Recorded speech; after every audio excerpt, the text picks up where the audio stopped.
attention. All right. Just started. Great. Okay. Interesting. It's on. All right. Everyone, thank you.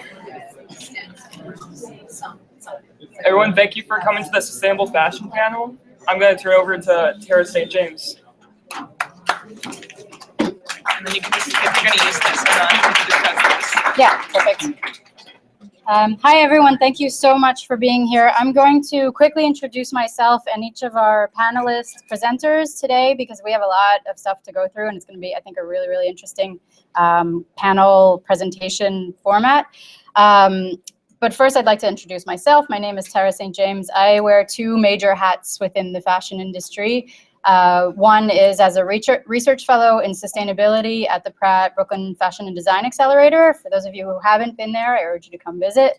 We have tours every second Thursday, which is on the website, bkaccelerator.com, and I can tell you about that later. My second hat is as a designer for my own clothing label called Study New York, which I'll just show you quickly. This is me. I have an obsession with stripes, which started at a very early age. This is also my work when I was 5 years old. So my obsession with fashion also started at an early age. Sustainability only really came into my life about 10 years ago when I was on a sourcing trip in China and started realizing that there were major differences between conventional cotton and organic cotton. And from that point, it's always the turning point for me. When I talk about my trajectory in sustainability, was that I really couldn't turn back and not unknow the information that I just learned. So when I approach sustainability, these are the key sustainability strategies, amongst many others, by the way, some of which you'll hear today, that I don't embrace, but that our really wonderful panelists do. But these are the ones that I really focus on for my line, which is called Study. I focus on things like zero waste pattern making, which you can see here from my very first collection, which I launched in 2009, which was published in a book called Yield, published by a professor at Parsons, Timo Rissanen, and Holly McQuillan from New Zealand. So that's the pattern on the left. One of the other things I did in 2012 was launch a collection of that I call Uniform now, which is sort of anti-fashion calendar, anti-trend, something that can always be available and still is available on my website. So this is just a little peek at the Uniform collection that I designed back in 2012, but is still relevant today. Another project that I work on and that I'm happy to talk about is called the Conversations in Craft sweatshirt, which we did in 2014. And this sweatshirt was embroidered by 3 different embroiderers around the world who were paid the same wage for different hours of work. And they chose how many hours they wanted to work. We paid them all $24. And they got to do a different amount of embroidery on the sweatshirts. So the sweatshirts were all sold for the same price, but all had different amount of embroidery. The one you see here is actually from embroiderer in Lima. Yeah. So that equates to 15 hours of embroidery work. The one that we did in Queens was 2.5 hours. So you see a vast difference. I don't have pictures here of the two, but we sent them all kits with the embroidery pattern, all the materials, and the blank sweatshirts. And this was a close-up of the embroidery. And then we put this. So basically the reason for this was really to highlight and focus on labor issues in the fashion industry. So we put out, it's hard to see here, but you can see the differences and the minimum wages in those places. This was a while ago, so the $12 in New York is no longer valid, but we're gonna have to redo that one. And then the last project that I work on is, again, going back to zero waste, but this is for a product that I make that is not zero waste, which is this twist dress on the left here. The waste is shown on the right, neatly cut up and rolled into balls of yarn, which we then hand weave at an organization called Weaving Hand, which is also located in the Fashion and Design Accelerator in the Pfizer building. And so Weaving Hand weaves it, and then we sew it into these sweatshirts, which were recognized by InStyle magazine, luckily last year. And then lastly, something that I've adopted this year is full transparency in my supply chain. And this is our new labels. You don't see the logo, which is up top, but you can see the origin of the cotton, where it's spun, where it's knit, where this garment is cut and sewn. So if you want to contact my factory and talk to them, you can. And then it's sewn, it's signed by the sewer, and it has our website on there. So if you want any additional information, you can always do that. And the idea behind this was to be fully transparent in my choices. Doesn't mean I'm doing everything right, but at least I'm telling people what I am doing. So these are some images from the latest campaign photo shoot collection. You can see the twist dress on the right there. Just so you get an image. So I want to kind of set the tone for this whole conversation. It is called the Sustainable Fashion Panel, which I will apologize for because I'm not good at naming things, but I think it's going to go so much beyond that. So your expectations should be set very high. And then this is a quote that I really like by Livia Firth that I think sets the tone for the way I approach fashion and design. And then this is my website if you want to go see it. So what I'm going to jump ahead really quickly and introduce our first panelist, who is Joshua Katcher, who I've known for many, many years. We should calculate. Yeah, it's been a while. It's been a while. Joshua is, I will call him a prominent vegan menswear designer, but he's so much more than that and has done so much in the industry, and we'll talk to that, so I'm going to let him do so. Yeah, my friend Joshua Katcher. Hi. Asking fashion designers to wear name tags, doesn't go with my outfit. This is one yours right here. But my name's Joshua Katcher. You can. Yes. So I had to write, instead of doing like a traditional intro, I had to write a limerick intro for a panel that I did a few weeks ago. So I'm going to reuse that because it's a little more entertaining. I study how creatures are used and the impacts of trends that we choose. Farmed, trapped, or extinct, a disconnect linked. Some we love, while some become shoes. Thank you. So this is my brand, Brave Gentleman. It was launched in 2010, and it emerged from a blog that I started called The Discerning Brute, which I started in 2008. And both of those, the blog is still around, thediscerningbrute.com, and you can also go to bravegentleman.com to see my brand. When it comes to sustainable fashion, I see sustainable fashion underneath the umbrella of ethical fashion. Ethical fashion, for me, is something that is integral to my business model. And simply asking how clothes are made, of whom, by whom, of what, and in which conditions and contexts can lay bare an atlas mapping the highest peaks of our aspirations towards status and worth to the darkest abysses of our fears and ignorance. And I truly believe that fashion is that significant. This is my store. I just opened it in October in Williamsburg, Brooklyn. And this is this cool magazine out of Berlin. They put me on the cover, which I was very honored. It's this magazine called Vegan Good Life. So the store has, having a brick and mortar has given me a bigger platform than just having an online store. This is from my latest collection. We do a unisex menswear line. And most of the materials we use are 100% recycled, waste-diverted cotton, waste-diverted poly, or we use organic cottons, high-tech synthetics, low-impact, and eco-certified synthetics as well. This is from my shoe line. We work with a wonderful mill in Italy that does these beautiful high-tech microfibers that outperform leather. And they're more weather resistant, they're longer lasting, they break in, they breathe. Some more shoes. This is Jared Leto wearing our boots in, I forget which magazine this is, but I just thought it was cool, because he's a celebrity. We do hats. We do these felted hats, and the felt is actually made from recycled soda bottles and water bottles domestically in the United States. And soda bottles and water bottles are made from PET, which is very similar to what polyester is made out of. And they can be recycled into felts, into fabrics. These are some old-fashioned leather-like suspenders we started making. This is our bag line. Belts.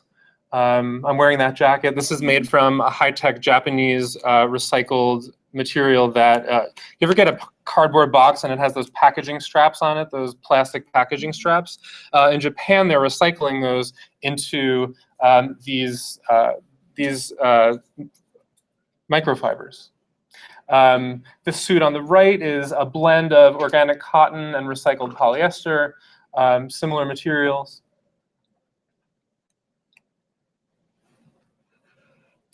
Organic linen, organic cotton. This is more of a spring-summer line. Linen, this is just to give you a little idea of how one of my sketches becomes the physical object. Linen is great because it's, unlike conventional cotton, it's not a very thirsty crop. It doesn't require as much, if any, pesticides. So I like to use linen. It's inherently more sustainable than something like cotton. These are organic cotton. So my main area of research, I also teach at Parsons in addition to having my line. My main area of research is fashion in animals. And this is something that's fascinated me for a long time, and it's part of my brand. So why should we consider fashion in animals? Well, there are ecological impacts, there's ethical implications, there's historical significance, there's social and psychological consequences, there's business and economic effects, and there's design and innovation outcomes that all have to do with the way that animals are used in fashion. The fashion industry has a bit of a fascination with animals, as you can see.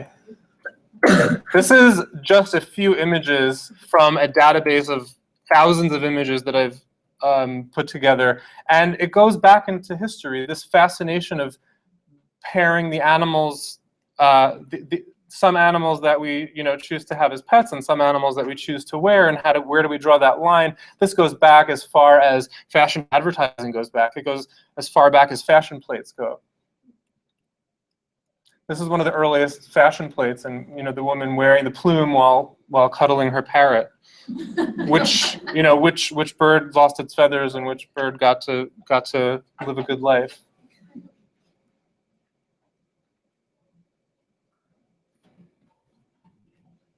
So in fashion, there is this curtain, and this curtain applies to all areas of ethical fashion inquiry. What we often see is what's on the front side of the curtain, the finished product. We see these beautiful objects. But what goes on behind the curtain? How are these made? Where does it come from? Who made it? What is it made of? These are questions that if you lift the curtain, it might look something like this. This is a waste pile of fox at a fur farm in Russia. This is a waste pile of rabbits at a rabbit farm in Spain. What started to, in my research, what I started to notice is that there was an ideology of fashion carnism, where in animal-wearing cultures around the world, people typically don't think about why they find the skins of some animals disgusting or unacceptable, and the skins of other animals normal or beautiful, or why we wear animals at all. On the left, here's Lady Gaga in her fur coat cuddling her dog, and on the right is a dog and cat slaughterhouse in China. So depending on cultures and places and times, some animals are considered acceptable to eat and wear, and in other places they're not. How do we make that decision? Where do we draw the line? Essentially, who gets to live and who dies? Who do we validate and who do we wear?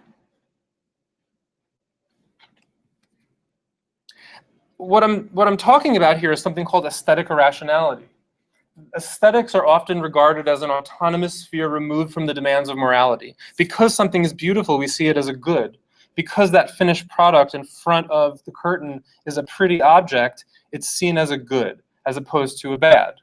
But once we lift that curtain, it really starts to change things. Just because an object is beautiful, if it was made in a violent way, can it still be beautiful? That's a philosophical question that we're continuing to explore. And one problem with aesthetic irrationality is that ethical correctness rarely overcomes the perceived correctness of aesthetic beauty. That doing something right, or doing something kindly, or doing something sustainably or compassionately has a tough time competing with a beautiful object, has a tough time competing with aesthetics. The fashion industry has a legacy of driving animal species to extinction. In the late 1500s, the European beaver was driven to extinction from hat trends. And that was the reason why explorers came to North America looking for more beaver to exploit. These are bison skulls. American bison went from being I think 80 million of them in the West down to just a few hundred in just about 100 years due to the demands for buffalo robes. The Chulach wallaby is gone, hunted to extinction for fur. The sea mink is gone, hunted to extinction for fur. The Falkland Island wolf, the Tasmanian tiger, they're both gone, killed off as pests to protect wolf farms. The great auk was killed because of the down industry, extinct. The quagga was killed off for demands for its skin. The Arabian ostrich is extinct from the plume industry. And endangered species are still being used in the fashion industry. Just in the last 5 years, over 2,700 LVMH and 900 carrying items were confiscated by the US government and are sitting here in New York City in the Port Authority. And these are brands Louis Vuitton, Dior, Bulgari, Givenchy, Fendi, the list goes on. These products end up in the market and confiscated because there's a lack of transparency, a lack of labeling laws, a lack of regulation.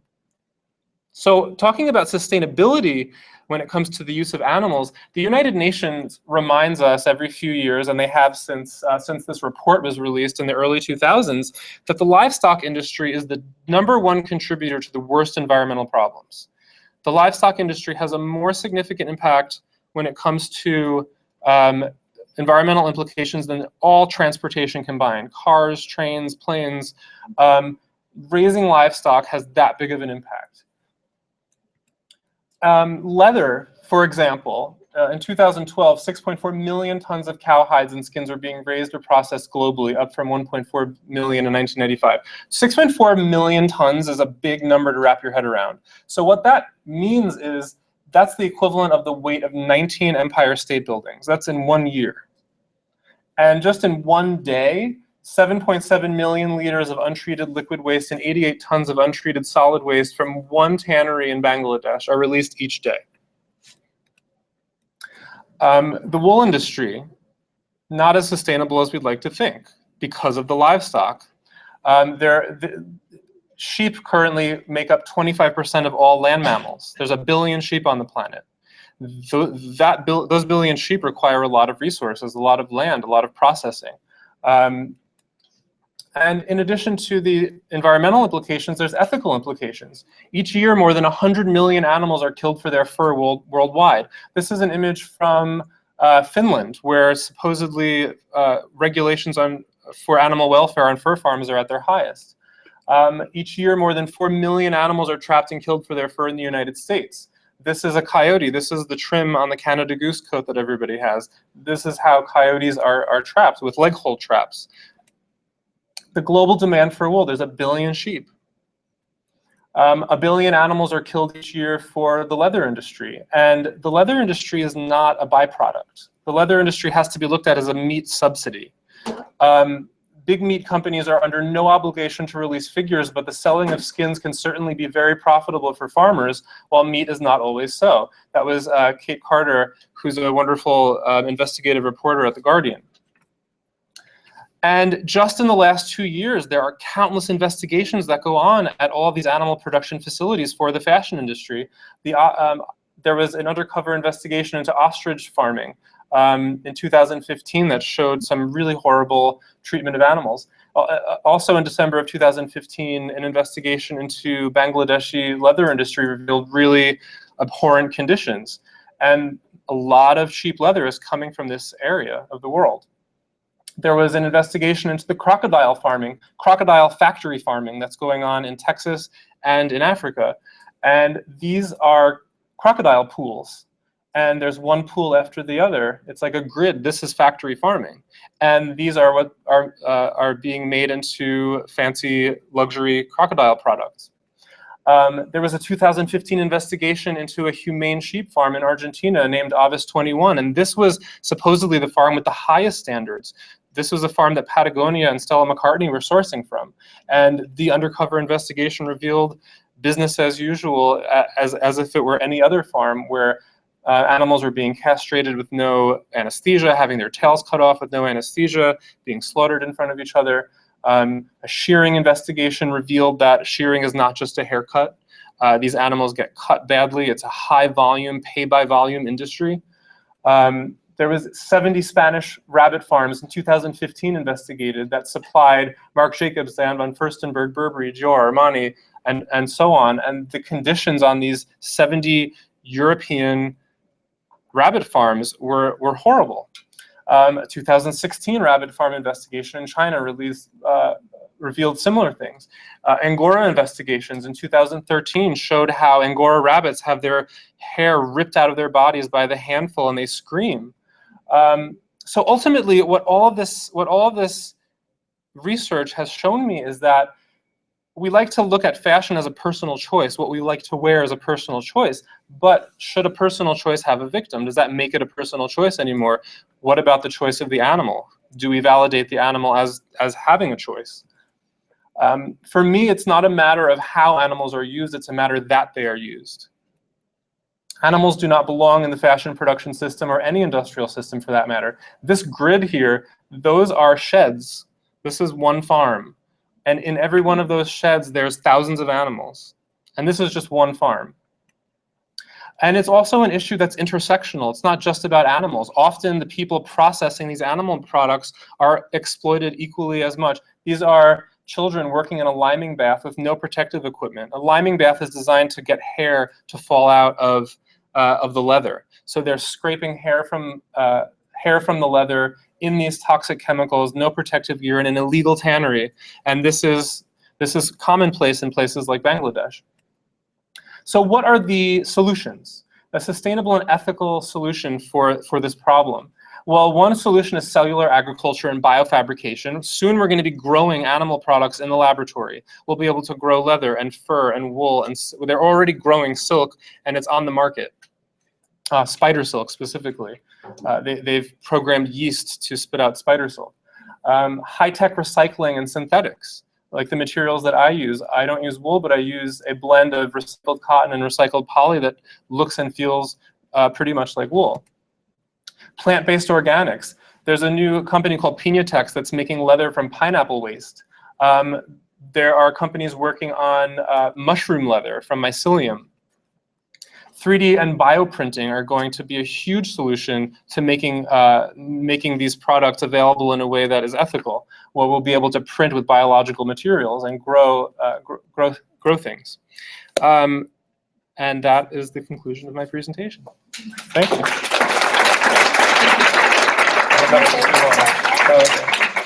Yeah, stay up there. Okay. So just answer some questions. Just so everyone knows, I'm going to leave quite a bit of time at the end for question and answers from the audience. So I'm going to ask a couple questions at the end of each presentation, and then we'll move on to the next one just for timing issues. Thanks, Josh. Sure. So you made a very, I think, impressive statement about aesthetics always trumping ethics. Yeah. Which I think is something that a lot of sustainable designers struggle with. Mm-hmm. And now that you have not only your own store, but a book coming out, which yes. you didn't mention, so I'd like you to mention that. How do you deal with that when you talk to buyers, when you talk to consumers in the store, in general? It's a conundrum. It's a paradox because this is what I'm so passionate about, is the ethical side of the design. But I know as a designer, I have to lead with design. It has to be first and foremost good design. It has to look good. And I don't want to, burst in the door and be like, I'm vegan and I care about animals and I'm using recycled materials. And people will put a wall up and like, whoa, back off. I don't want to be a part of this this whole feeling of responsibility. And I think that's what I found is that fashion is a place where people want to feel indulgent and naughty. They want to, especially the luxury fashion world, people go out shopping and buy something that they know is too expensive. The psychology behind that is about naughtiness. And being responsible while being naughty poses a really psychological problem. So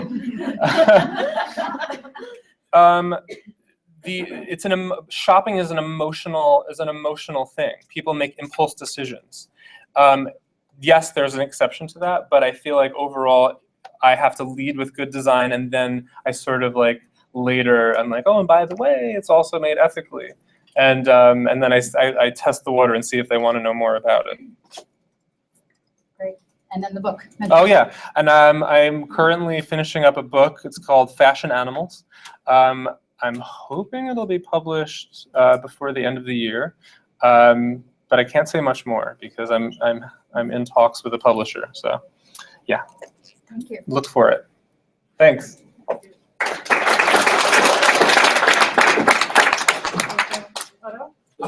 So our next speaker is Otto von Busch, who is a professor at Parsons in integrated design. And I'll be honest, I wanted to meet Otto for many, many years, so this panel was a great excuse to invite him. You didn't know that part. Yeah. No. Do you have presentation notes on this? No. Okay, just making sure. So you're just gonna press this button. All right, perfect. And that's Thank you. everything. Yes, thank you. Thank you, Tara, for having me. Yes, I'm Otto. I'm associate professor at Parsons, where I teach at the School of Design Strategies, and there has been a little fashion program there outside the School of Fashion for many years, and now it's a little minor that is called Alternative Fashion Strategies that we're trying to sort of build together.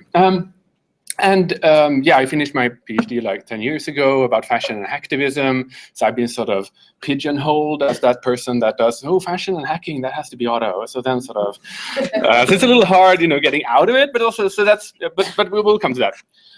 So I will talk about, because my big question was about, so let's imagine fashion is some sort of operating system within contemporary capitalism in a sense. What if this is the iOS of some sort? It's sort of the operating system that we engage. It's sort of at the heart of capitalism. We keep on spending, new seasons, new stuff every week, etc., etc. So what is the relation, our relation to that operating system, and what could we, if we don't agree with that in a sense, what could we learn from the hacker movement on open source and new media sort of technologies and new media sort of approaches? So that was what I tried to look at, and that's why sort of hacking is a perspective onto fashion, trying to figure out, what can we do about, what sort of other types of agency can we look for?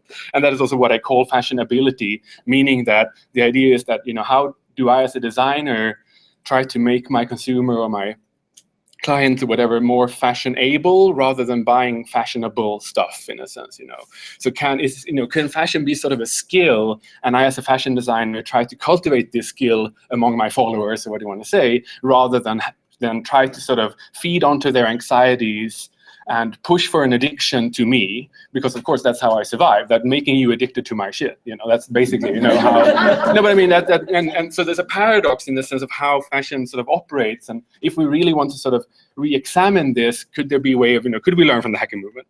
And I'm trying to look at, so it's not hacker meaning only software, but I'm meaning sort of, how can we hack into production? Can we hack into the way that its value is produced? Meaning that, do we always have to sort of give away agency to the big designer and to sort of follow a designer in a sense of, or how can I become more active and sort of trust myself in a sense? Or, is there a way to make the user more active as a co-author of some sort, And what is also the interface, meaning that hacking tries to question, is the double click the only way I can access a program in a sense, or is there ways where I can learn to program too? That there's a sense of I'm not doomed being a passive user of a system. The whole idea with hacking is that you can build on my code. I spread the code so others can sort of continue the work in a sense. So trying to widen the interface between me and my consumer in a sense, because as it is basically right now, most often it is sort of ready to wear. I design my stuff, I put it on a hanger, and you have to buy it. There's no other real interface between me and my consumer. So that's what I'm trying to look at. So a basic sort of background to hacking is, this is a slogan from Make Magazine. Is, if you can't open it, you don't own it. Meaning that, if most of our stuff are sort of black boxes. You know, the Apple computer or the iPhone or whatever, it doesn't even have screw holes. You cannot open it. If you open it, the warranty is broken or something like that. You know, the Apple little LED on the Apple computer sort of breathing, you know, as if it's alive, you know, if it's sort of an animal. It tries to keep you away because you're scared that will come blood out of the computer if you start opening it or something. You know, but it's something, you know, it's so user friendly. It has no manual anymore. You know, so the whole idea is like, this is like something I should cuddle with. It's not a machine. It's not something, you know, whatever. So how do we open this? What is it? You know, what is a way as designers try to sort of make it more available in a sense? And also I try to look at, you know, hacking sort of, I put it sort of in between sort of craft, meaning in the sense that it's sort of a direct physical intervention. It's very hands-on, but compared to craft or sort of main sort of making or building stuff, hacking has a systemic approach. It wants to sort of dig deeper into the system of control or the system of distribution or system, you know. So it has a little bit more, it wants a little bit more than just fixing things or just sort of, you know, hacking my Billy bookshelf or something like that, or rebuilding it. No, it's not really, you know, it tries to do a little bit more. So that, I'm trying to sort of, because hacking is also like a concept that sort of everyone uses, the hackathons, you know, so it's also, I'm trying to sort of make it, we need to address it from a systemic perspective. And also, to me, building on a philosopher like Martha Nussbaum, the idea is that hacking also provides capabilities, meaning that the capability offers me another way to be in the world, you know, that what I'm able to do and be, meaning that it's not only that the stuff itself is important, a hacked computer, you know, it's not, I'm not after only that, but I'm after the capability of what the user can do, you know. So something with hacking means that I grow sort of as a person, you know, my action space in the world grows by learning hacking skills. Okay, so I will just rush through a few old projects that tried to address this in the realm of fashion. That was part of my research. One was the Dale Sko hack, which was almost 10 years ago. I was working with a small factory in Norway, in Dale, so by the fjords, you know, it's kind of very nice. It had 200 employees about 50 years ago still, and now it had sort of, they had been bought up by the last workers and run sort of as a co-op factory, you can say, but they were still producing shoes and all these kind of things. And I was there as sort of our artist residency close by, and I thought, I should try to do something with this shoe factory. It had been there forever and ever. And so I invited 6 fashion designers, and we could say, you know, try to figure out, you know, could we hack into the operating system of a factory in a sense? You know, the factory was too poor to change lasts and change the machinery and, you know, keep up with things. You know, they were mainly doing like folk dance shoes and small orders for the police and these kind of state institutions. But what we tried to look at is, so can we change the operating system, the software in a sense, you know, how people actually worked at the factory? And since we all would speak sort of the same language, it's very different than if I outsource it to Turkey or China or somewhere far away. So, I mean, could we open a new interface between me as a designer and the people working on the floor, just because we actually live close by and we speak the same language, and we can actually sort of, you know, make people more engaged in the production in a sense. So what we tried to sort of do was sort of experiment by the machines or the fashion designers, changing just very simply, you know, almost like a Lego, you know, how could we change the materials in the different last, but could we also, the idea with them was sort of, how do we misuse the machines, you know, so we don't follow the manual in a sense. The whole idea was like, what if we sand in the wrong way? What if we put the wrong order of the materials? What if we put the seams at the wrong place? So the basic idea was just to sort of, you know, mismatch things and misuse the machines, and being able to do that exactly because we could sit there next to people and talk to them and actually, you know.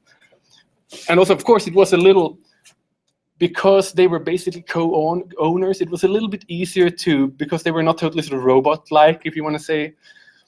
I realized that when I tried to repeat it at another place, that it was actually, it was easier working with these people that didn't have that much work. They had to sort of, they were so stressed, you know. So it was ideal possibilities at this place. So yeah, okay. So, you know, we also introduced like different sort of random punch patterns that Steve Sturldal was using. And then sort of, you know, we also sort of took some photos and things out of, you know, the designers and things in their shoes. And that was sort of, you know, and this one this project won a sort of a prize in the European Fashion Awards 2008. But the whole idea, and it became a little book and things, but the basic idea was, instead of looking at the factory, we usually treat the factory as a printer, basically, press print, and hopefully it comes out looking like the sketches we made or something like that, and the further distance it is, oh, it's a little tricky, but it jams and things, but it's like, it is a black box very often, we don't really engage in how the factory works. So the idea was basically, if we want to have local production and don't only use local production as a sort of a patriotic value or something like that, or like because it's nice, what is the inherent quality of working locally? Meaning, can we widen also that interface that I actually use a local facility much richer, in a sense, than what I could use overseas or somewhere else? Because I could come there, I could talk to people and so on. So this was production, one way to look at how could we hack production. Another idea was then looking at value. And I worked with this at the London College of Fashion, a master class there in sustainability, and we call this project community repair. We've made a very simple project there where the idea was that, so let's imagine we should repair garments, but why should we try to repeat or sort of restore the original values, or could the act of repair add extra value? And could we use then sort of, repair of garments as a way to think about communities, meaning could we repair communities with garments in a sense?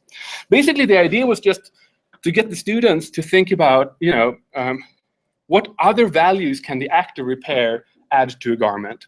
So I asked the students to have a garment where they needed repair or mending, but they weren't allowed to do it themselves. They weren't allowed to pay for the service, and they had to find someone locally to do it for them, sort of.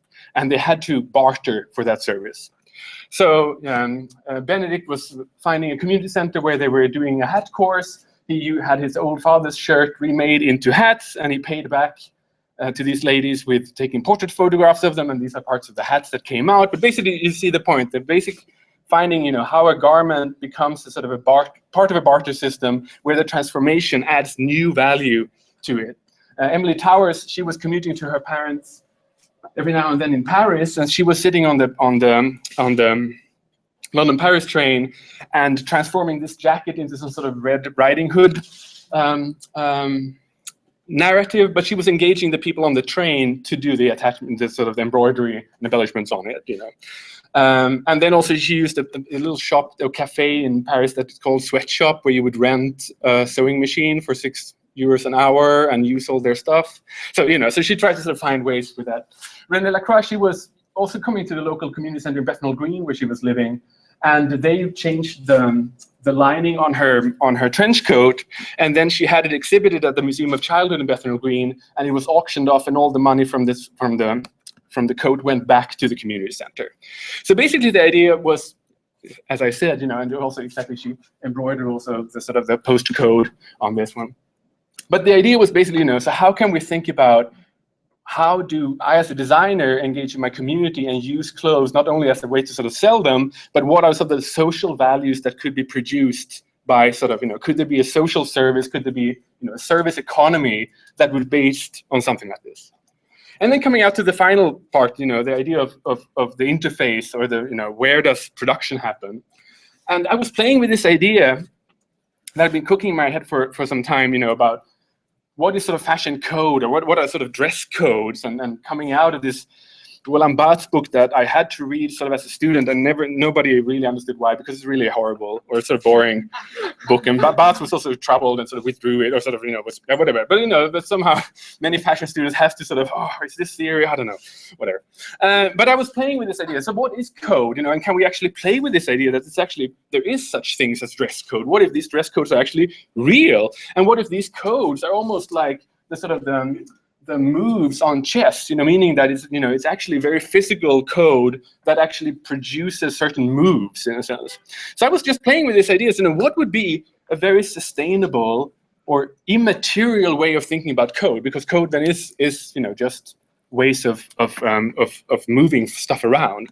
So could there be like a sustainability code produced that there would be an oversized T-shirt that basically everyone would have as the hardware, and the software are just the codes. So basically what the workshop was about was that we made 64 squares on on a T-shirt, and then we started reprogramming this T-shirt, meaning it's just a draping exercise that everybody does at fashion school, but we just use this T-shirt. But we had to write down the codes, so we were just writing down like B5 to C6, whatever. However, we moved them, and then we used a safety pin to sort of move the different coordinates pieces together, and we would write down the codes along the way, and then we would invent a fake sort of programming language that, could we actually write down like processing how a T-shirt is programmed. We would like draw drawings on how the different coordinates were produced. Then we could sort of see the code. We could write down as a computer program. We could write down the comments to sort of understand a little bit more how it works. But of course, this is very long, so perhaps we could imagine like almost like some SMS tweet, like, oh, gee, you just received this long tweet about, oh, this is the new fashion. And we can just imagine Karl Lagerfeld sitting there in his office and, oh, I see it now, G5 to B6. And he just tweets it out, and everybody, oh my God, they just changed their T-shirt. And, oh, that's the latest fashion, Of course, this is but the idea would basically be, that could there be very simple ways that would be extremely simple to reproduce, meaning also everyone could actually participate and everybody could sort of bastardise Lagerfeld's code and copy paste or whatever. Of course, this is almost like it's a very sort of extrapolation of the idea, but basically, could there be, what is the most sustainable way of meaning that the hardware doesn't change actually? So these are just some of the outcomes. But basically, then, just to sum up, meaning that how can we think larger about what it is we engage with? And I think what happens with sustainability discussion is actually, well, there is a great opportunity to actually question more about how the sort of the operating system of fashion works. Now, as we anyway are part of renegotiating it, what if we try to sort of open it a little bit more?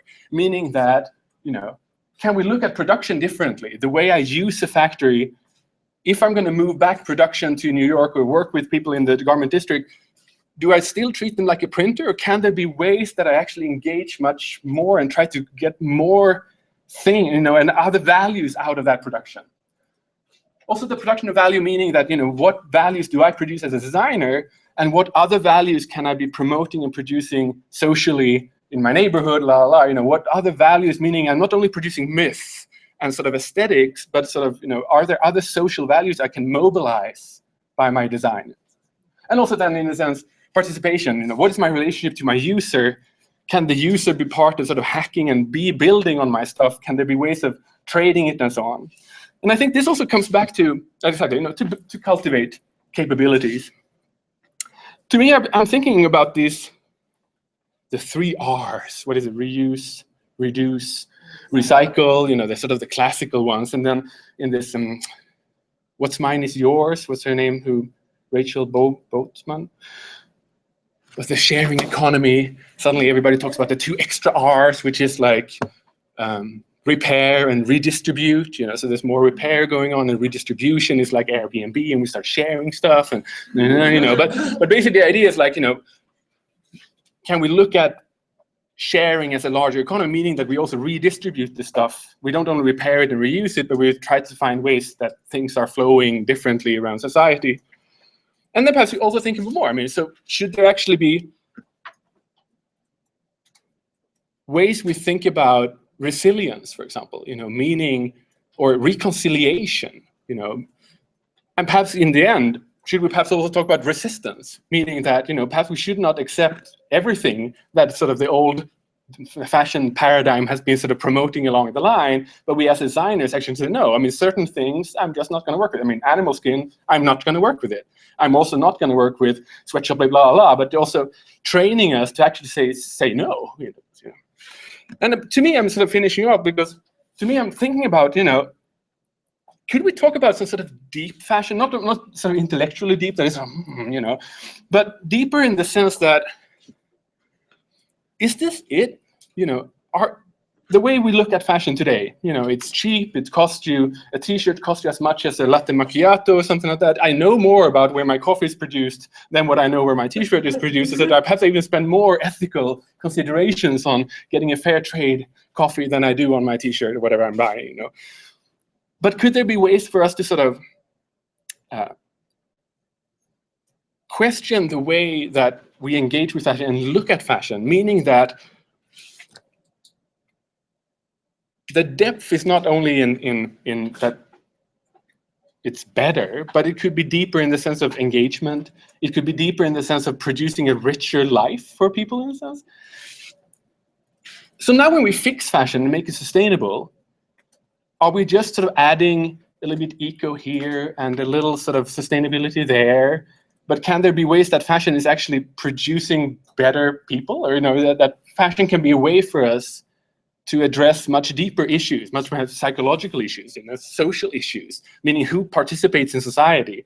What is a way to think about my role in society? Am I doomed to be only a consumer forever and ever? Is this the best way we can think about what a citizen is?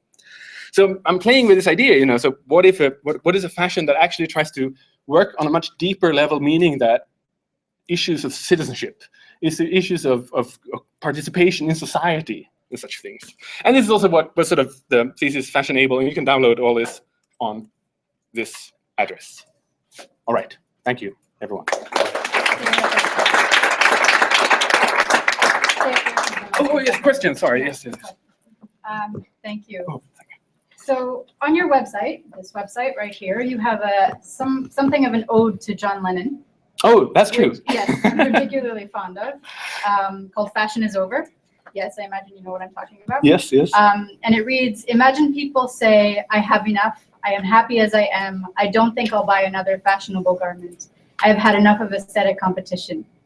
If this becomes our new utopia, our new reality, and fashion hacktivism becomes mainstream, who will be the new anarchists? Ooh, oi, oi. Well, I would think, of course, it also depends on how we define both anarchism and whatever. I think part of that fashion is over. I've been working for a long time about fashion and violence. I've been trying to figure out if fashion is sort of exclusive and plays with that. Does it have to be victims?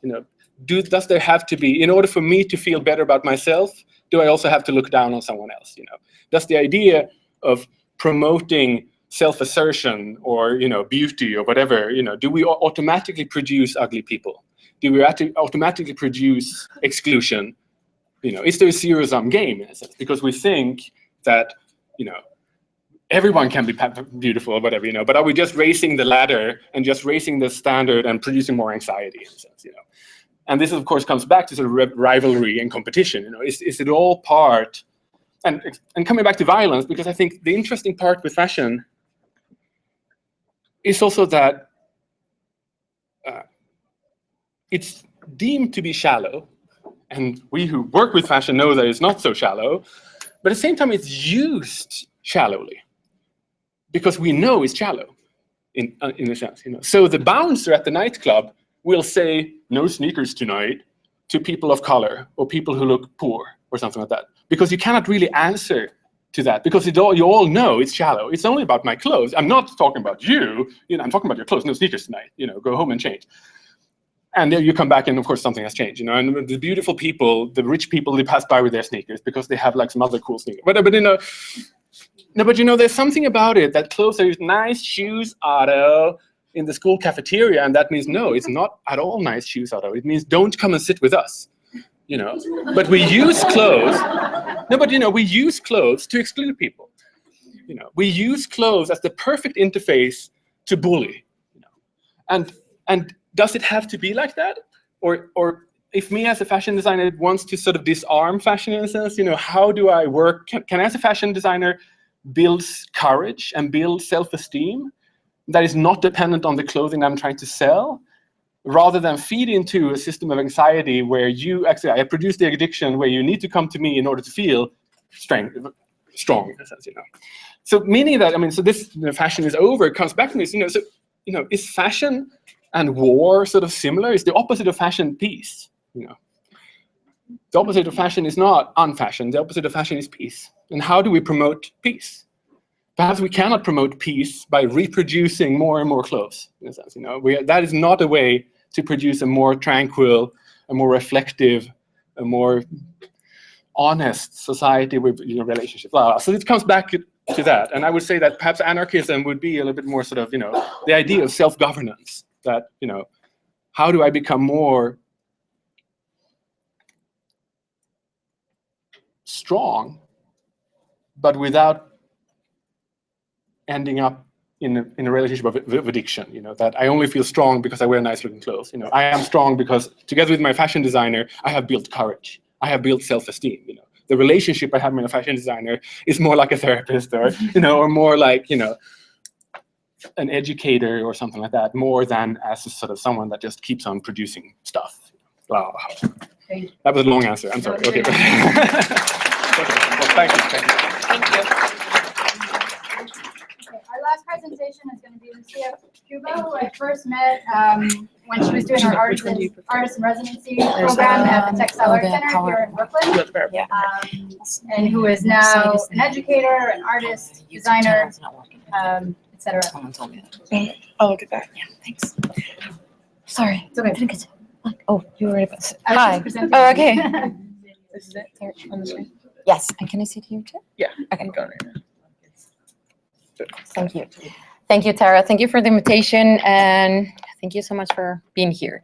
I am currently working at Parsons School of Fashion. Although my background is both in fashion design and social science, I am a social psychologist. And over the years, I believe I entered fashion at my mid-20s, and every time I think about that retroactively, I think that it was actually very beneficial, because every time I thought about fashion design, I didn't think about it in terms of either being successful or selling a lot of money, or making a lot of money and selling a lot of clothes, but more in terms of how to explore garments and their engagement with people and behavior, but not from a psychological lab perspective, but more in terms of like, what are the relationships between both? And I think that's just an ongoing, I wouldn't call it project, but an ongoing work that I will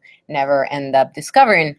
But over the past 5 to 6 years, I started to understand the different connections between these two lines of work that I was very much into it, but initially as a separate thing, and started to merge both through different projects that I would develop depending on the context where I was at or the things that were intriguing me. And bring in a little bit or a lot of the conversation that we just had and the presentation that also, especially also just gave. I always think a lot about how can I stand or talk about something in terms of being a citizen that happens to know a lot of things about fashion design and garment making, and exploring the potentials that garments have to interact with people, because they also have this strength and great capacity of speaking multiple languages. Garments are very universal. We can immediately refer to a skirt, a dress, a coat, a t-shirt. So I believe there's huge potential in rethinking garments, also not only from a commercial perspective, but in the way in which we are literally placing them in different spaces and talking about them and talking through them about other issues. So today I'm going to very briefly introduce a project that I started working in 2009, and I am reconnecting with the project and relaunching the project. And I usually go back to where I am from, because I usually speak a lot about where I stand from and where I grew up and what's my heritage, but also a lot of the issues that I touch upon have to do with local issues that at some level can potentially expand into global conversations. And this is Peru, in case you don't know. This is South America. This is where I come from, Lima. And this project is centered in Lima, the capital of Peru. The project is called Proyecto Gamarra. I'm going to talk a little bit about the name too. And I'm going to show you, I hope I can show you just a short video to have a sense of what is it that I'm going to talk about and what is Gamarra. And this was a video made for one specific exhibition, but it will give us a very general overview of it.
Tu voz persiste, amigo en el jardín de lo soñado.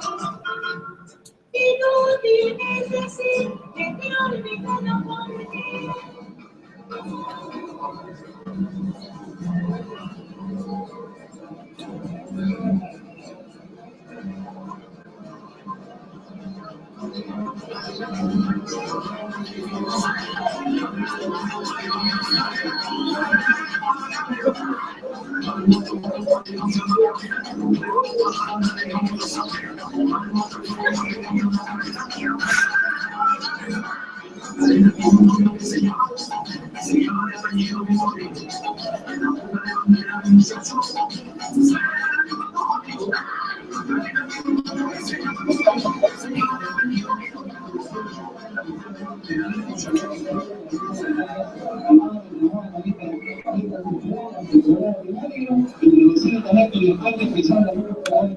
I'm going to cut it here because I think we have an idea of where we are at right now. So that's Gamarra, a commercial emporium that is located in the center of Lima in a district called La Victoria. This is a great commercial movement, primarily related to the textile and fashion industry, local and regionally speaking. There's the story of Gamarra is tied to a national experience of entrepreneurship, especially from a wave of migration that led people from the center of Peru to migrate into the capital, running away from poverty and political and terrorism violence. Many of these new residents in Lima, this in between the 70s and the 80s, started to develop micro enterprises that produce especially goods related to goods and services related to the textile industry. And this started to develop in a very chaotically organized way, as you saw.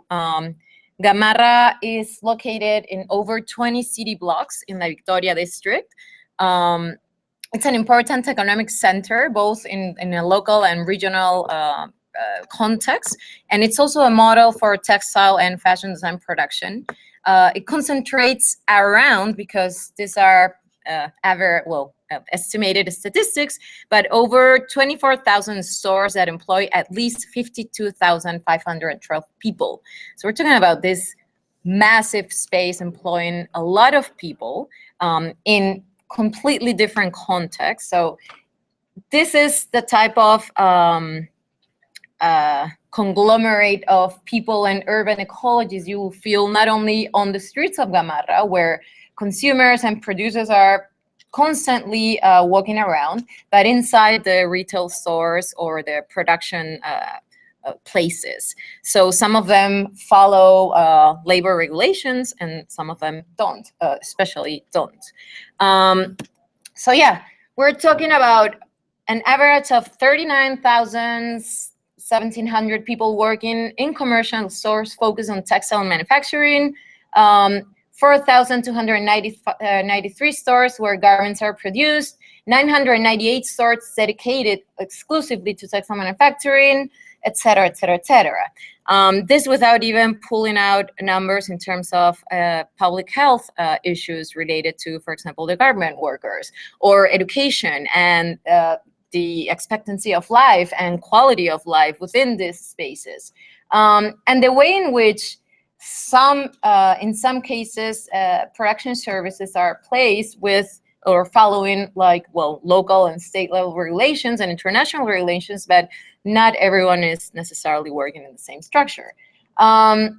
So although Gamarra provides jobs and counts with one of the most expensive rental rates in the country, which is actually true, as well as containing diverse stories of migration, entrepreneurship, and success, which are frequently recognized, at least at the local level, the emporium is often associated with a disorganized commercial force, disorderly transport, disregard of labor laws, the abandonment of quality in the textile productive chain, and with delinquency in the neighborhood areas, among other issues.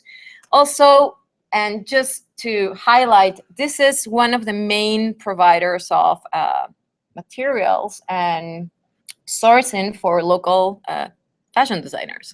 So in 2009, what happened in my case was that I started to rediscover Gamarra in a way. I was invited to participate in an ethical fashion design runway, which I immediately thought about, well, what do you even mean with ethical fashion? At that point, ethical fashion was also very trendy, perhaps as trendy as sustainable fashion. And I started to see a lot of my colleague work related to ethical fashion, and I had the feeling that everything had to do with working with one particular material, and specifically fibers, and specifically in communities in the highland of Peru. And I wasn't working with wool or alpaca or with people that were living in specific communities in the highlands of Peru. So I thought, well, does that mean that I cannot think ethically coming from a fashion design practice? And I immediately thought in that specific relationship that I had and didn't have with Gamarra as the place where I at least source my materials from, at least a lot of my materials from at that point. And it made me think a lot about the way in which we as designers from a very specific area of Lima, Peru, not from La Victoria, entering runways in the city that were exclusive for specific populations, we're not recognizing at all where we were sourcing from. And not only that, but Gamarra Commercial Emporium as a great actor in the local fashion systems. So I wanted to talk a lot about Gamarra and what happened in Gamarra, not only within Gamarra, but outside Gamarra, and take Gamarra as a symbolic space full and filled of people, stories, and people that were allowing us also to exist in the creative world and the creative scene, and trying to rethink Gamarra from where Gamarra was to where Gamarra was never also invited or didn't exist, at least in the local narratives beyond that specific geographical space. So the first thing I did was literally taking what I believed was a representation of the Commercial Emporium to a runway that was completely separated from Gamarra, because perhaps now the identity of Gamarra is slightly changing among Peruvians, but before, at least in 2009, if you even dared to say that you were buying or sourcing in Gamarra, you would have been immediately discriminated or thought about someone poor sourcing there. And that for that specific thing for a lot of people was completely negative, of course. And no one was even pulling out any stories behind the fact that this was a production space, as if it was made out of machines and not people making this space and helping all of us to develop a system that was developing and strongly developing over the years. And I'm talking about the fashion and textile systems in Peru. So I created in 2009 Proyecto Gamarra with the idea, well, Proyecto, and in Spanish, project means proyectar, and I wanted to play around that as a concept too. But I conceived this project as a way in which we could all engage with the Gamarra Commercial Emporium, but also to rethink with the about the Gamarra Commercial Emporium, not only as a commercial space, but especially as an urban ecology and a site for creativity, where people from different cultural identities were exchanging knowledge and experience towards developing a much more stronger textile and fashion system in Peru. So, well, you probably saw there was an emphasis in shooting into raffia bags. This had to do with one specific activity developed in the context of this project. This was kind of like a public intervention in the Gamarra Commercial Emporium back in 2012, where what I did was started to recycle a lot of raffia bags that I owned. These bags are very frequently used by anyone, regardless of where they are coming from and how much money they have and what role they have in that particular space. So whether you were a very successful designer or a recycler, a garbage recycler person, people usually carry one of these raffia bags inside especially inside the Commercial Emporium. Even if you take one of the raffia bags outside the Commercial Emporium, you will be at some point associated with Gamarra. I actually did that as an experiment, and many of my fashion designers called it the Gamarra bag, which was well, I didn't invent it, but there's a frequent association with Gamarra with those plastic bags. So one immediate element that I thought could at least help me draw a little bit and represent what I wanted to say and talk about and in different ways was through this specific material. So this project, well, it's now entering a new phase. At the beginning, it started more like a self-directed art design project, trying to represent through garment making different topics related to this Commercial Emporium. So what I did was to, and I'm going to move forward and then go back, organize different activities, both in public space, especially within Gamarra, but also outside Gamarra, and in very different settings, such as a gallery exhibition to a traditional fashion runway show, or a dance performance, but also connecting this in a scholarly way to talk about Gamarra through journals and magazines. But now, what happened was that, of course, it's not sustainable when you try to do this on your own, and then you try to take the message in a much more stronger way and think about it in a strategic way, which in 2009, I wasn't thinking that much in that way. And also thinking about how can we then all talk about so many other important issues related to Gamarra as a site, and so many other people were also approaching Gamarra from a research perspective. And I got to a point where I started to develop a network of, I didn't develop a network, but joined a network of scholars and practitioners that were interested in working already, some of them already working in Gamarra and others working outside of Gamarra, researching on Gamarra, trying to, from impact in politics and in policymaking to developing more materials that would potentially give support and strengthen the quality of not only the production system and the commercial aspect of that, but the quality of life expectancy and the quality of work, especially the quality of work of people that were investing so much time in sharing their knowledge within that particular space. So what is happening now is that some of these actions and data that is being developed on that specific area and through the different activities that we are starting to develop will potentially take the conversations outside Gamarra and also give support for the creation of better life quality and work quality and creative and emotional engagement within that specific space.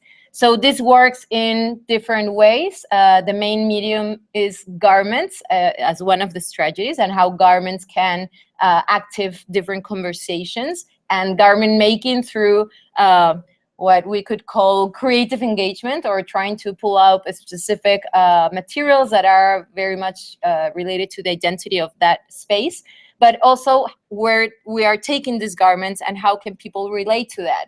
And well, expanding, of course, the conversation depending on who is collaborating in what particular action and what other networks are being or starting to be involved with that as a project. Oh yeah, these are just a few images of that I already presented. And this is the old website of the project.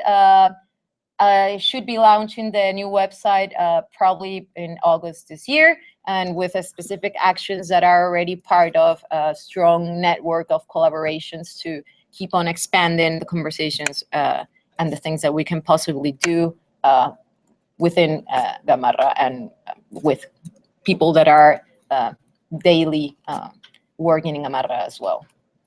Okay. Yes. Thank you. Yeah. Do you want to move it over? Yeah, good. You can start though. Okay.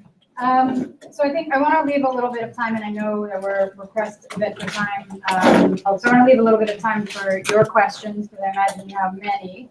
There is one question I want to throw out to all our panelists, a more lighthearted one. And a version of a question that I usually get asked at these panels, but I think might change it up a little bit. And that question is, if you were to meet your 20-year-old self today, forget about the space-time continuum and all of that, no problems. What advice would you give yourself? To think about. Okay, you can go last. In general. Yeah? Or is related to fashion, related to future? I mean, I have the luck, I would say luck and fortune to have always had the opportunity to literally do whatever I thought I should do. So I would probably just say, try to go for it. But be very honest with what you're feeling and what you can do, and not, I mean, do it for you and not for anyone else. I could say other stuff, but this is just popping into my head. I mean, be very honest and consequent to who you are and what is it that you're doing, because it doesn't make sense to perform something outside of who you really are and what you really feel. I think I would have probably I would tell my 20-year-old self, don't waste 5 years of your life at a company that does absolutely nothing positive that you don't care about. That is, and I spent a year working in a windowless basement doing like corporate video editing, and every day I was like, why am I doing this? This is horrible. And then I spent another few years as a producer at MTV, thinking that I could somehow like get inside the system and then create content that was going to reach young people with more positive role models or something a little more subversive. And I realized after several years of doing that it just was, there was just no way it would happen. You know, you can't get around the advertisers really. So I would have probably said like, hey, don't waste all that time. Just go right into the thing like that you're passionate about and you wanted to do. Yeah. I mean, I would be drinking less. And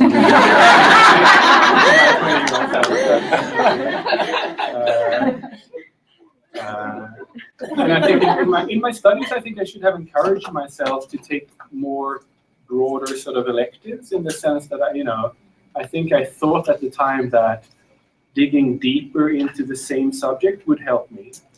Whereas I see more now that what you need to apply are models from different worlds, in the sense that, So for example, just talking about sustainability, in the sense that, you wouldn't buy any car without having licensed service facilities around, or being able to buy spare parts or something. In the realm of fashion, that is just what we do. There are no spare zippers. There are no, H&M. Very few companies that are having any sort of service responsibility now.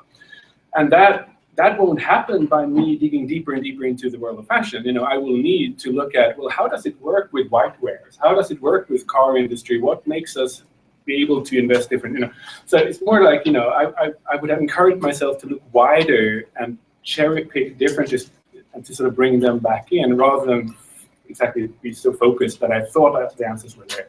But, Thank you.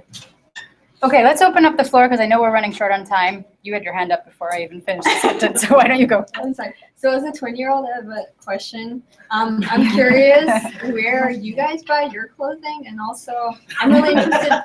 Yeah, I'm really interested in sustainable fashion. I've definitely looked at like H&M's Conscious program, and I know there's like startup apps like Axiom that are trying to kind of crowdsource and have a database that links companies and does all the research. And I know a lot of the things are not transparent at all.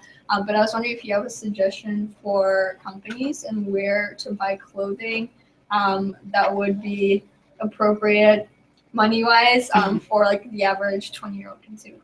Because I know there are a lot of startup companies and boutiques that are on the high end and that just aren't affordable for the average like 20-year-old. I'll just quickly say that this is a really common question, and it's a problem that ethical fashion is more expensive and sustainable fashion is more expensive. What I usually recommend for people, and this is what I do for my own life, is first of all, and this taps into what they were saying before, like the identity of consumer is something that's really dangerous and damaging. I like to, I prefer to refer to each of us as citizen investors, because when you put your money towards a brand, you're investing in a value chain that you want to see flourish. So if you don't have a lot of money, like most of us, buy most of your clothes secondhand or vintage, and then find one or two companies that you really believe in what they're doing and you want to support them.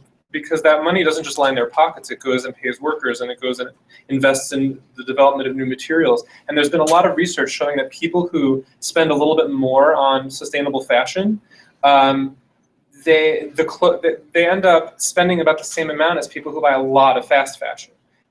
So it'll last a little bit longer, and you'll get more of a value out of it. And I really recommend that. Just find one or two brands that you really believe in, buy a couple pieces from them, and then do the rest, vintage, thrift, found, trade, whatever. Yeah. Make your own. Yeah. Or become friends with one of the fashion design students at Pratt. Yeah, make your own. They'll come in Yeah, handy. this is really a big change. As long as I've been teaching, 15 years ago, still students, you would see at the fashion, at an art school that you were there because the students would be wearing their own stuff. That is, it's basically, there's very few of my students that actually wear the stuff they sew themselves. And you can never, I would say, you don't know anything about the clothes you produce if you don't go out there and feel how it feels when people are seeing you in them. That's part of the reason you do this. I would think, that there is a sort of a thrill of spending a few hours or a long time, and then you come out, and it's like you can feel it if it works or not. Not necessarily sort of exposure, but in a sense, and you cannot really know if you haven't sort of felt it, or at some stage at least felt it yourself. And I would really encourage that. And I would also think that even if you don't know how to sew, learn. And start. I started this recyclopedia. So this is how I started the hacker thing. On Sale Passive, there's a recyclopedia. I started producing sort of DIY manuals, small cookbooks about how you make your clothes that are dying in the back of the wardrobe. Stuff that are sort of decomposing because they're not out in the light. And what am I going to throw these out, or can there be ways of learning to sew by actually experimenting with things? And it's really hard learning to sew collars and pockets and these kind of complicated things. But what is the entry level? Cutting off and doing very simple things. And sort of as I build more and more skills, then I learn things. So I would encourage that. And also, you don't do it necessarily all by yourself at your kitchen table and then throw yourself out there and people say, those pants look like you're having elephant balls. That someone said. And luckily I was old enough to say, but it says, if I was a teenager, 20 years old, and someone said you have elephant balls, I would never wear them again. But now it's like, okay, it's like, whatever. No, but I would just say that, before you go out then on this, sit together with your friends and sew together, and then you try things out together, because then you move out in a pack, because that's how you try things out too, because you will learn from each other, and you need to grow that little environment. You need to grow between your four walls, the space where you feel that you dare to experiment. And I would just encourage you to do that. Yeah. Perhaps even talking about what you said, right? This and I guess what we are all talking about, where are the emotional connections of the things that we wear? And I mean, yeah, some of us are fashion designers or have at some point in our life been exposed to learning how to sew or embroidery or weave or things. But this is not knowledge that is either rocket science or for only very specific people. This is there for all of us. I mean, our grandmothers used to do that, our grandparents, I don't know who, but if you go back to our line and family tree, we're probably going to find someone that was either an expert on pattern making or sewing or stitching or something. And really, if we not that everyone needs to like it, but I'm wearing right now everything that I did but my shoes, which happen to be leather shoes. I'm really sorry. And I have to do something about it because I don't eat meat, so it's. But I try as much as possible to do very basic things with the very little time I have. And even now, of course, I'm older than 20-something, but I don't care too much about necessarily having new things on me. And if I want to have something, I get very obsessed with materials. But now I am also into weaving, and weaving takes a lot of time. So it's, an ongoing conversation about how much time you want to invest. But try to connect with something that may help you think about your identity in terms of the value of the things you're making for yourself. And not that someone else is imposing you how you need to look and how other people are going to look at you just because you purchased something from somewhere else. I don't know. I think there's just this beautiful conversation about things that we can do for ourselves that we don't get to have that feeling until we are really experiencing a piece made out of our personal efforts. Any other questions? Okay, so here and then here. I have a question specifically for Joshua. So I'm a fashion design student here at Pat, and the little thesis, I guess, that I'm currently working on is about sustainable fashion. So my question specifically is that the textiles that you were talking about, all the microfibers that you work with, they sound like too good to be true. But they also, it seems to me like they're hard to source and kind of difficult to come by. So what kind of recommendations or places can you think of that are a good alternative to not having a ton of capital to be able to go to Japan and get these amazing microfibers? Well, the first question I'd ask is, what are you planning to do? Are you wanting to produce a volume, or are you wanting to just make a collection? Well, currently now it's just a collection. Because, but I'm also thinking for the future too. Yeah, I mean, one great resource is go to one of the sorting facilities in New York where all the recycled clothes end up before they get baled and shipped out, and ask if you can have just a bunch of textiles, and then you have free stuff to work with, and it's all recycled and diverted waste essentially. The next thing is research who these companies are. I mentioned some of these brands like Pinatex. They're eager to get students to have their students having access to this. So they want you guys to be working with it. It looks good for them. It's good for you. So send an email, make a phone call. You'd be surprised how effective making a phone call can be. You tell yourself, oh, they'll never respond, they'll never pick up, and 90% of the time they're going to be excited to make that connection. So definitely reach out to people. Yes, sourcing is difficult, but go to the textile shows. There's like Premier Vision that comes to New York. There's always like 1 or 2 or 3 like sustainable, ethical, recycled mills that represent that are at the shows, and you can go find them. Does that help at all? Yeah. And then reach out to the sustainable design community in New York. There are a lot of designers, including us, who work here, who have a couple yards left over from production that you could either buy or maybe barter for your thesis collection. But then you learn about the supply chain that they're working with and can tap into that eventually down the road. Yeah, that community is very open too, by the way. Very different from the traditional fashion community that won't talk to you. It's a very, very communicating or communicable community. Yeah. And then there was another, yeah. So I'm currently a model in New York City, and I am constantly judged on my appearance every single day when I walk into a casting. Yet I am extremely dedicated to being sustainable in every way possible. And I am in such a hard position of wanting to stay current on trend and look the part while maintaining ethics. And as someone earlier mentioned, there is a lot of things that are beautifully designed, but they're also extremely expensive and not something that I would necessarily want to wear every day, day to day.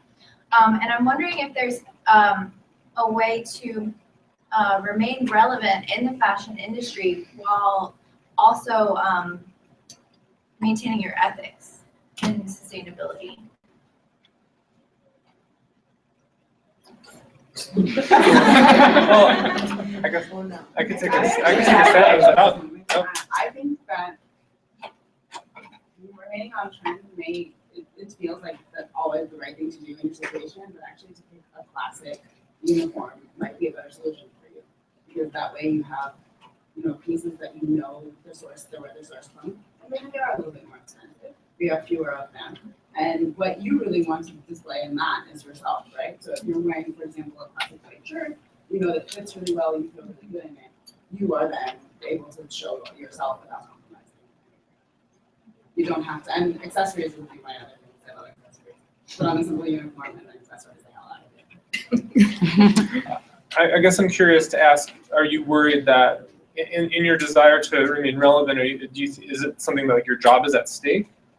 Is that what it's not necessarily that my job is at stake, but I notice that when girls walk in and they have the latest, Chanel bag and Gucci shoes and, are dressed in the latest trends, like clients look at that and they think, wow, she's a part of the industry. She's really, somebody like she's a model that knows what's hip.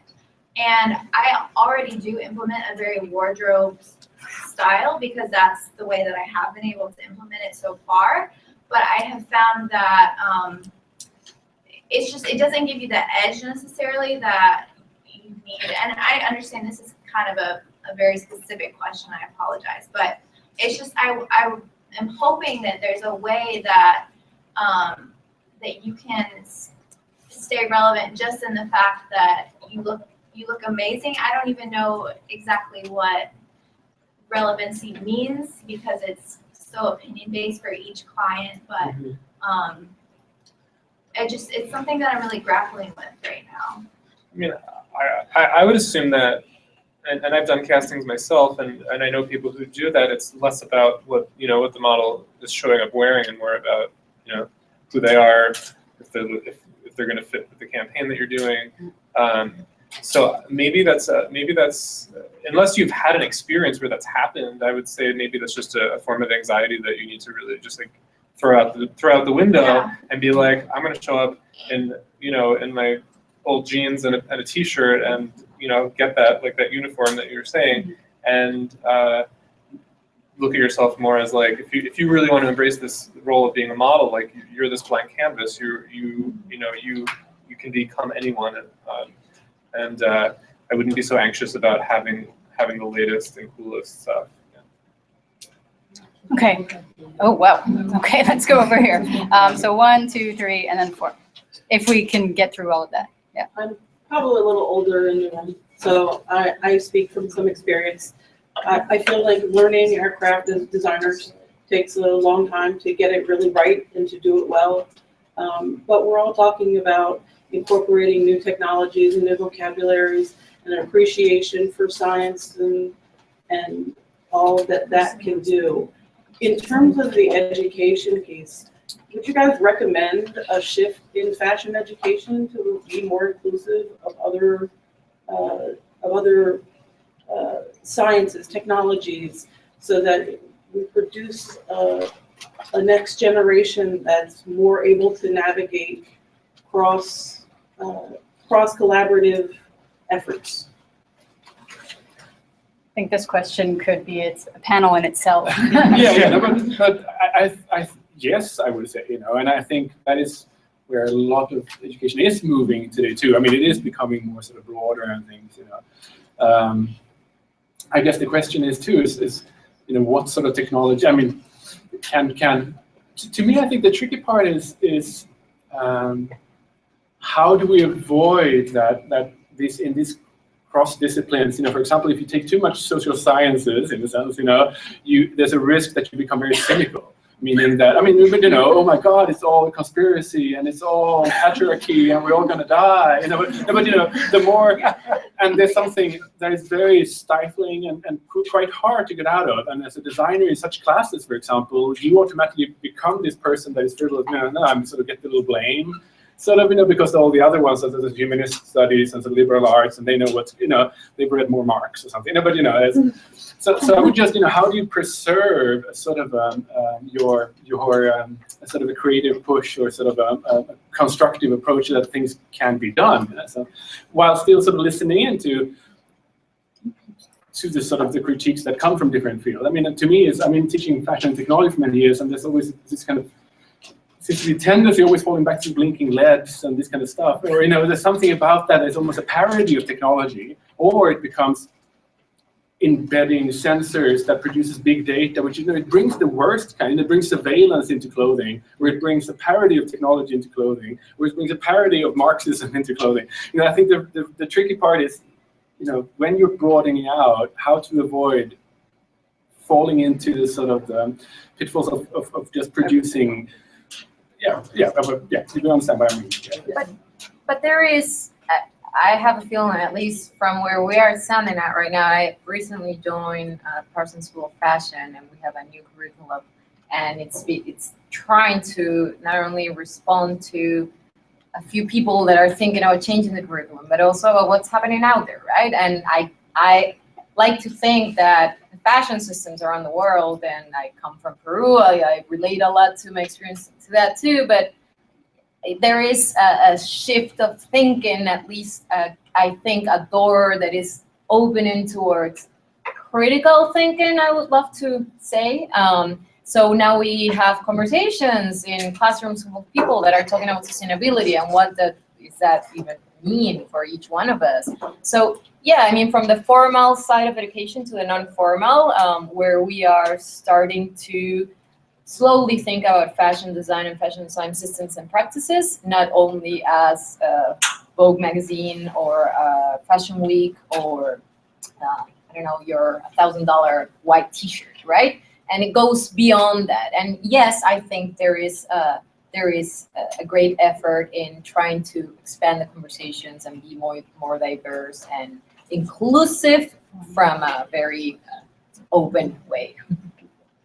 Okay, next question. Yeah. Did you have it? Yeah. I don't know. I've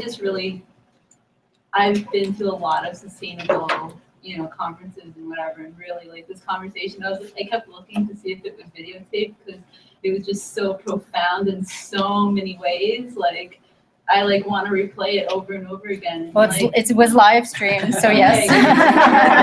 Thank you. Because I need this, personally, this is just going to be a personal kind of proclamation of just how important this is to me.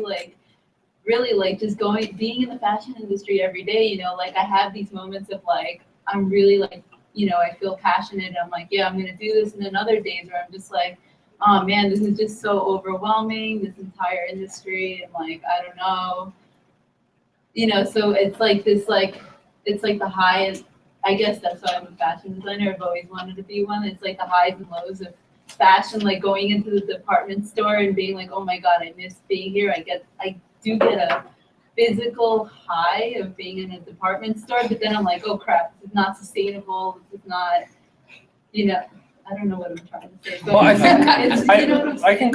I think what you're tapping into, and also I think this touches on what you said too, is there's this general perception out there in the world that fashion is not important, that it's trivial, it's frivolous, it's silly, that it's about vanity and that's it.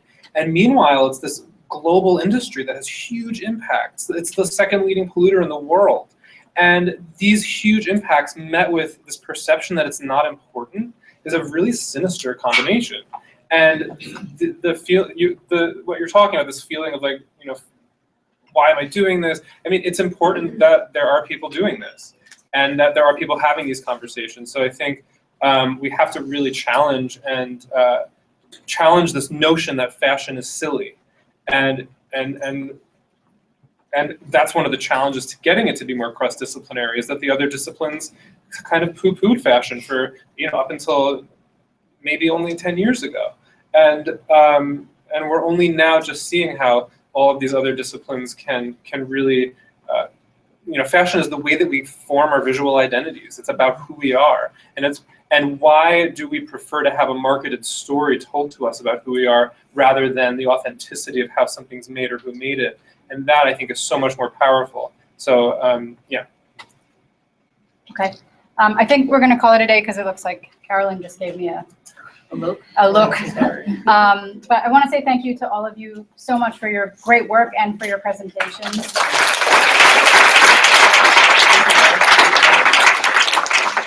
And try not to accost them too quickly at the front, but I'm sure you could come up for one or two questions following.